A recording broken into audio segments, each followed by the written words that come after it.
इस वीडियो में हम लोग क्रांति कोण की व्याख्या पर चर्चा किए थे। इस वीडियो में हम लोग देखते हैं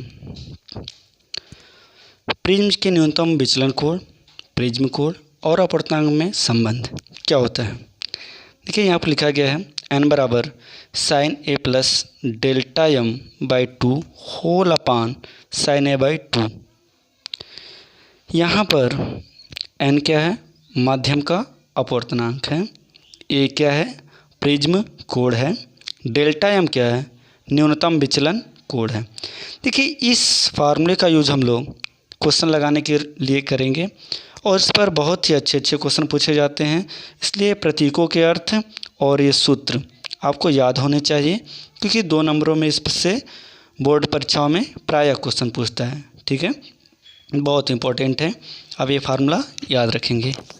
अब नेक्स्ट टॉपिक पर बात करते हैं, प्रकाश का वर्ण विक्षेपण। देखिए प्रकाश का वर्ण विक्षेपण, जैसा कि वर्ण विक्षेपण नाम से ही लग रहा है, विक्षेपण मतलब विभाजित हो जाना। तो हम समझते हैं इसकी परिभाषा से, यदि सूर्य के प्रकाश का अपने अवयव रंगों में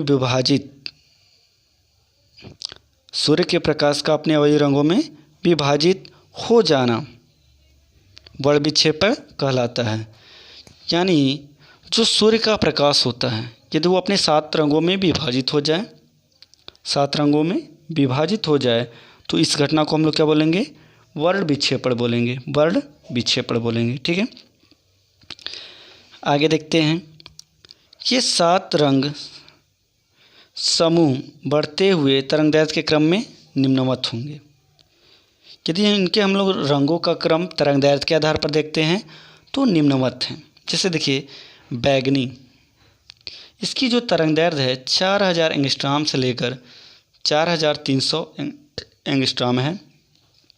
नीला, इसकी 4300 एंगस्ट्रॉम से लेकर 4600 एंगस्ट्रॉम है। आसमानी 4600 एंगस्ट्रॉम से लेकर 5000 एंगस्ट्रॉम है। हरा 5000 एंगस्ट्रॉम से लेकर 5700 एंगस्ट्रॉम है। पीला 5700 एंगस्ट्रॉम से लेकर 6000 एंगस्ट्रॉम है।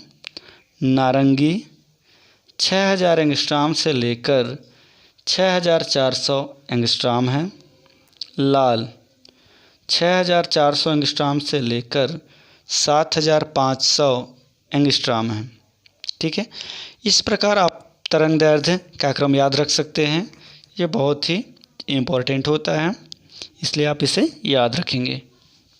यहाँ पर देखिए नोट पॉइंट लिखा गया है, सामान्यतः मानव नेत्र 5 रंगों को अलग अलग पहचान सकता है। यानी हमारा जो मानव नेत्र है, यानी जो हमारा नेत्र है वो किन्हीं 5 रंगों को ही अलग अलग पहचान सकता है। देखिए वे रंग निम्न हैं, बैगनी, नीला, हरा, पीला तथा लाल। यही वो 5 रंग हैं जिसे हम अलग अलग पहचान पाते हैं, शेष रंग हमें पहचान नहीं आते हैं। ठीक है, सेकेंड नोट देखते हैं, सूर्य के 7 रंगों के प्रकाश के क्रम को, सूर्य के जो 7 रंग होते हैं उसके प्रकाश के जो क्रम होते हैं उससे हम लोग क्या बोलते हैं, स्पेक्ट्रम कहते हैं। ये याद रखिएगा, ये स्पेक्ट्रम पॉइंट कभी कभी क्वेश्चन के रूप में पूछ देता है कि स्पेक्ट्रम क्या है। तो सूर्य के 7 रंगों का जो क्रम होता है उसी को स्पेक्ट्रम कहते हैं। ठीक है, अब देखते हैं प्रिज्म द्वारा प्रकाश का वर्ण विक्षेपण। देखते हैं, यदि हम लोग श्वेत प्रकाश को किसी प्रिज्म से गुजारते हैं तो प्रिज्म उसे निम्नलिखित 7 रंगों में विभाजित करता है। तो प्रिज्म क्या करता है, उसे 7 रंगों में विभाजित कर देता है और इस घटना को हम लोग बोलते हैं प्रिज्म द्वारा प्रकाश का वर्ण विक्षेपण। ठीक है, जब किसी भी श्वेत प्रकाश को आप प्रिज्म से गुजारेंगे तो प्रिज्म क्या करता है, उसे 7 रंगों में बांट देता है और इसी घटना को हम लोग बोलते हैं प्रिज्म द्वारा प्रकाश का वर्ण विक्षेपण। ठीक है, थैंक यू।